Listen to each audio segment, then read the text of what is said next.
स्वराज मित्रमंडळ प्रमोदनगर sector 3 Navshakti colony संयुक्ताने Shri Mahakaleshwar मंदिर प्राणप्रतिष्ठा सोहळ्यानिमित्त भव्य शोभायात्रा संपन्न।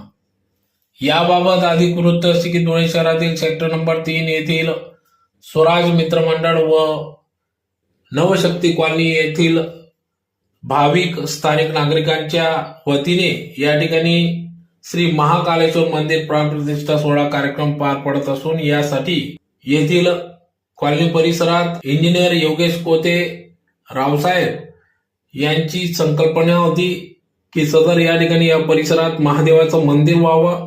मंदिर निर्माण करण्यासाठी त्यांनी सर्व येथील स्थानिक नागरिकांना गोळा करून या ठिकाणी या मंदिराची स्थापना केली। तर या मंदिरात प्रामुख्याने विठ्ठल, रुक्माई, गणपती, पार्वती, महादेव पिंड आदी मूर्तींच्या या ठिकाणी स्थापना होणार असून प्राणप्रतिष्ठा सोहळ्यानिमित्त आज संध्याकाळी 4 वाजता संपूर्ण कॉलनी परिसरातून भव्य अशी शोभायात्रा काढण्यात आली। यावेळेस या ठिकाणी महादेवाचं वेशभूषा धारण करत भाविकांना या ठिकाणी सहभागी करून घेण्यात आले। त्याचबरोबर अतिशय भक्तिमय वातावरणात सदर शोभायात्रा पार पडली। तर या शोभायात्रेत महिला वर्ग यांनी कळस डोक्यावर धरत नाचत गाजत डीजेच्या तालावर नाचत गाजत भव्य स्वरूपात शोभायात्रेत सहभाग नोंदविला। तर यावेळी मोठ्या संख्येने स्थानिक नागरिक भाविक भक्त उपस्थित होते।